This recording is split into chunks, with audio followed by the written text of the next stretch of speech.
en direct des courses. Avec la Fédération Anjoumen Centre-Ouest et Oxygène Radio.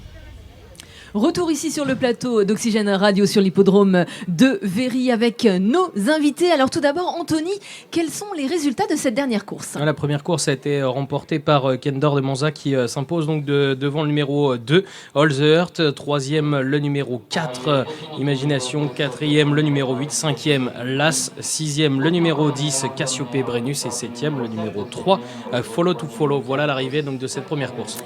Merci à vous et dans le plaisir de nos invités, on retrouve Augustin de Bois-Brunet, l'entraîneur, mais également le gagnant Edgar Lawes. On va demander un petit mot d'ailleurs au jockey lauréat déjà pour commencer. Félicitations pour cette victoire. Rapprochez-vous, n'hésitez pas. Félicitations. Ce cheval gagne pour la deuxième fois consécutive. Il venait de s'illustrer à Jarnac. Il double la mise de belle manière. Oui, voilà. Aujourd'hui, il le fait très bien. Il y a eu du rythme dans la course, ce qui m'a beaucoup aidé. Et il a été courageux, jusqu'au poteau en tête. C'est un cheval qui, selon vous, peut encore répéter ? C'est un cheval qui, selon vous, peut encore répéter ? Oui, il a tout l'avenir devant lui. Il a que 3 courses dans les jambes. L'autre jour, c'était une course de rentrée. Il a gagné. Aujourd'hui, il répète. Je vois pas pourquoi il répéterait pas. Vous réalisez une très belle saison. C'est votre 25e victoire cette année. Comment est-ce que vous la jugez ? Très bonne. C'est ma meilleure année au niveau des gagnants. Donc pourvu que ça dure, l'année n'est pas finie. Comment est-ce que vous jugez le fait que vous ayez réussi votre meilleure année ? Qu'est-ce qui vous a permis de réaliser cette année ? On progresse, on progresse. Et puis je peux me dire merci à mon patron qui me fait confiance. C'est vrai que tous les matins vous êtes à l'écurie et l'après-midi ça se passe bien, vous concrétisez. Oui, voilà, je travaille chez Monsieur Bois-Brunet tous les matins. Ça fait 7 ans maintenant que je travaille là-bas et ça se passe plutôt bien. Parlez-nous un petit peu de vous. Vous êtes passé par quelle écurie auparavant ? Comment est-ce que vous êtes arrivé dans les courses ? J'ai fait la FASEC. Voilà. J'ai été chez Monsieur Hortet. J'étais mon d'apprentissage et après j'ai été chez François Nicole pendant 1 an et demi. Puis j'ai atterri chez Monsieur Bois-Brunet. Voilà, maintenant ça fait 7 ans et ça se passe bien. Et qu'est-ce qui vous a poussé plus jeune à faire le métier ? Un peu mon père, il était pas bien entraîné. Donc depuis tout petit, je vais sur les hippodromes. Et donc tout de suite vous êtes dit je vais essayer de faire jockey. Voilà, ça m'a plu, ouais. La compétition m'a plu. Plus la compétition ou est-ce que le travail du matin ça peut vous plaire par la suite ? Non, le tour uni, même le travail du matin, ça me plaît beaucoup. Donc ce serait pas une surprise de vous voir dans l'autre colonne plus tard ? Pas tout de suite. Pas tout de suite. Est-ce que vous fixez des objectifs ? Sans plus, toujours me faire plaisir et faire le maximum des gagnants. Merci, félicitations. Vous avez une très bonne cartouche, on va en parler tout à l'heure avec le patron justement. On va lui demander un petit mot. Félicitations pour cette victoire. Vous attendiez une telle victoire ? Le cheval était sur la montante. De là à dire qu'il allait gagner aujourd'hui, non, mais il avait fait des belles choses le matin. Il est un peu tout neuf, il manque un peu d'expérience, mais il y avait un peu de monde et le profil d'hippodrome et de la course me paraissait intéressante. Voilà. Et il gagne bien, il a l'avenir devant lui. Vous avez tout à l'heure Ouvari Boom qui reste sur 5 victoires. Est-ce que ça peut se poursuivre ? On va croiser les doigts pour, on va tout faire pour. Objectivement, il y a 4 chevaux dans la course, voilà, les 4 en haut de tableau. Il vient quand même il est invaincu cette année, il vient quand même de très très bien gagner le Grand Cross de Moulins. J'étais parti dans mon idée pour aller au Pin le week-end dernier et on a eu un tout petit contretemps dans la préparation, donc on est là aujourd'hui. Voilà. Et c'est un profil un peu de parcours un petit peu différent parce qu'il n'y a pas beaucoup de terre, contrairement à ce qu'il a fait, c'est-à-dire Pompadour où c'est très technique, Moulins l'autre jour pareil où c'est très technique et on a beaucoup joué là-dessus dans notre tactique de course. Aujourd'hui ça va être un petit peu moins le cas, donc il va falloir un peu s'adapter. Mais le cheval est bien. Voilà, malgré le petit contretemps, je pense tout est OK. On va parler un petit peu de vous, pour les gens qui ne connaissent pas trop ou peu les courses. Comment est-ce que vous êtes arrivé dans le métier ? Quel a été votre parcours ? Je suis né déjà autour des chevaux. Mes parents n'étaient pas du tout dans les chevaux, mais il y avait tout le temps des chevaux de chasse à la maison. Mon père chassait beaucoup à court. Donc j'ai côtoyé des chevaux tout petit, j'ai tout de suite monté à cheval dès le plus jeune âge. Et puis mon père était commissaire de course à La Roche-Posay, donc il me trimballait en culotte courte quand j'étais jeune. Comme vous le faites avec vos enfants d'ailleurs. Voilà, exactement. Et du coup, j'ai été ébloui par le spectacle. et j'en ai fait mon métier. Donc je suis rentré, j'ai monté un petit peu en compétition, en concours, tout ça, le sport, et puis j'ai voulu toucher la matière première et monter en course. Donc au lycée, j'ai dit à mes parents que il fallait que je rentre dans le vif du sujet. Donc j'ai fait exactement l'école des jockeys. Je suis rentré là-bas pendant 2 ans. Et après, j'ai eu l'occasion de monter un petit peu en course. Et j'avais des gros problèmes de dos qui m'ont un peu écarté des courses pendant quelques années. Et voilà. Et après, l'entraînement était une suite logique. Voilà. Et donc, vous êtes passé par quelle écurie pour apprendre J'ai été chez Jean de Balanda au début. Et après, je voulais absolument... Il y a une personne qui me fascinait qui s'appelle Guillaume Macaire. Et je suis passé chez lui pendant un peu plus d'1 an. Voilà. Et après, j'ai voyagé un petit peu partout, à l'étranger, pour découvrir des choses, mais je savais à peu près ce que je voulais dans ma tête. Et voilà. Et je suis rentré au service de Nicolas de Lagenette, qui m'a donné un bon coup de main quand j'ai commencé, le Rat de Saint-Voir, où j'ai été responsable du pré-entraînement. Et quand j'ai eu ma licence d'entraîneur, il m'a proposé de m'installer sur place. Ce que j'ai fait, ça a été un bon tremplin. Voilà, j'ai passé 10 ans à Moulins où c'était une bonne marge de lancement. Et voilà, je regrette pas grand-chose aujourd'hui. Vous êtes installé depuis combien d'années là ? Je suis installé depuis 12 ans. 12 ans et demi, ouais, bientôt 13 ans. Au vu de votre expérience, est-ce qu'il est primordial d'être jockey avant de passer entraîneur ?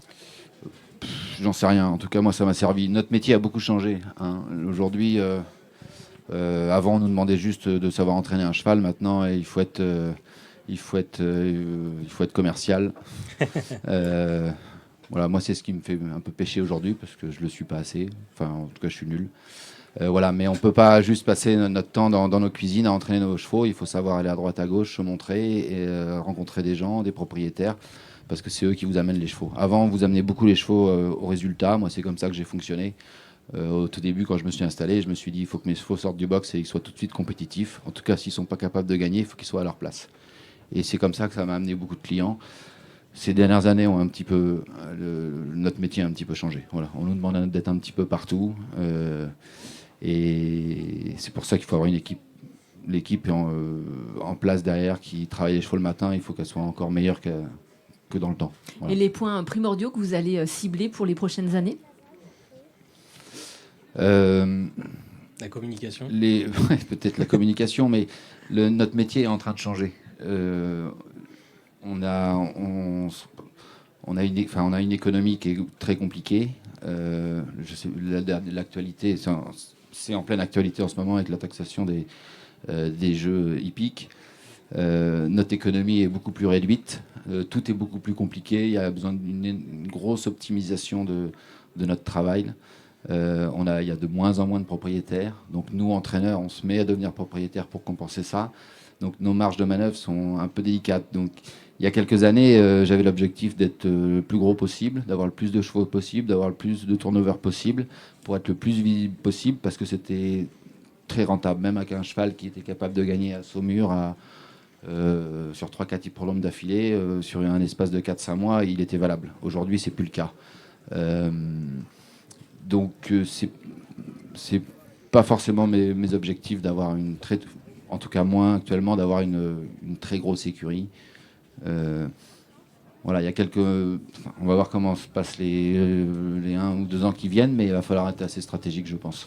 D'où l'intérêt de l'implication des collectivités locales. On a la chance aujourd'hui d'accueillir sur ce plateau Jacky Goulet-Claes. Vous êtes maire de Saumur et président de l'agglomération de Saumur-Val-de-Loire. Bonjour. Par rapport à ce que nous dit justement Monsieur Boisbrunet, qu'est-ce que vous en dites sur cette implication ? Alors l'implication de la collectivité que je représente, que nous représentons, avec Gilles Bardin qui est à mes côtés, maire de Varin, et Éric Touron de Véry plutôt, et Éric Touron qui est le président de la société publique locale qu'on vient de monter pour reprendre ce site de Véry, un site qui appartenait et qui appartient d'ailleurs toujours à l'État, mais qui était utilisé et entretenu par l'IFCE. Aujourd'hui, l'IFCE, pour un certain nombre d'économies, l'État a demandé de se désengager de ce site, donc la collectivité l'a repris avec un programme d'investissement assez lourd, de telle façon à répondre aux besoins de l'image et de la dynamique du cheval sur le territoire. Peut-être pour mémoire, mais sur la communauté d'agglomération, ça pèse 2000 emplois sur notre territoire, sur une collectivité qui représente 100 000 personnes. Donc c'est évidemment important. Donc le programme d'investissement qui est prévu aujourd'hui, c'est 6,5 millions d'euros à minima, 7 maximum. Ça me permet comme ça aux collègues élus qui sont juste à côté de moi de leur dire que vous avez une fourchette financière, mais pas plus, de telle façon à pouvoir rénover ce site, c'est-à-dire le refermer, faire la voirie, travailler sur un paillet, travailler sur des box, refaire la carrière Prince Albert, mais aussi, je l'espère, je le souhaite, rénover la tribune qui sert ici à l'hippodrome. Un très beau site de 160 hectares. Monsieur le maire de Véry, ça doit être un honneur pour vous d'avoir ce site, cet hippodrome au sein de votre commune et d'avoir l'agglomération qui vous soutient. Alors là, tout à fait. Tout à fait, c'est un grand honneur pour nous, Vérinois, que l'agglomération Saumur-Val-de-Loire prenne les choses en main. Donc nous, financièrement, on suit et en même temps, on collabore avec le projet. Dans le projet, on est vraiment impliqué. Donc on est une participation financière également, mais assez faible. Nous avons 5% des parts dans la SPL. Et donc on est tout à fait preneur de cet aménagement, de ce soutien, de l'avancement sur ce site de Véry. Justement, Éric Touron, on parlait de la SPL. Vous en êtes le président. Qu'est-ce que c'est que la SPL ? Alors une SPL, c'est une société publique locale qui fonctionne comme une société privée, mais les actionnaires ne sont que des actionnaires publics. Voilà, des communes, l'agglo, le département et la région auraient pu aussi en faire partie, ça n'a pas été le choix, mais donc ce sont que des collectivités. Vous complétez l'association en fait de l'hippodrome de Véry ? Alors nous sommes complémentaires, puisque ce site de Véry ne comprend pas que l'hippodrome. Il y a ici des manifestations internationales, notamment au niveau concours complet, au niveau attelage, au niveau endurance, et nous espérons bien que d'autres manifestations, quand le site pourra les accueillir, viendront ici donc pour étayer notre business plan, parce que effectivement le président a parlé d'un investissement de 6,5 millions. Il y aura du fonctionnement derrière, et la volonté, c'est que le fonctionnement arrive à s'équilibrer, ce qu'on appelle le petit équilibre, et il nous faudra donc d'autres manifestations. Quels sont justement les projets de manifestation à venir qui sont déjà dans les tuyaux ? Eh bien écoutez, Saumur est la capitale de l'équitation, et l'été, nous sommes aussi une grande ville touristique, alors on va dire une station touristique, et beaucoup de gens viennent ici pour le cheval, et bien souvent l'été ils sont un petit peu déçus de ne pas voir des chevaux évoluer. Donc la volonté, c'est d'organiser peut-être plus de concours avec le partenariat des clubs équestres du Saumurois, leur mettre à disposition un outil pour organiser des concours de saut d'obstacles, des CSO, durant l'été, puis durant toute la période, puisque on aura un site qui ici, on peut fonctionner toute l'année, même quand il pleut énormément. Vous l'avez compris, ici, ça bouge sur la commune de Véry, mais également du côté de l'agglomération de Saumur. Dans quelques minutes, dans moins de 1 minute, ce sera le départ de la prochaine course. Nous, on se dit à tout à l'heure. C'est à toi.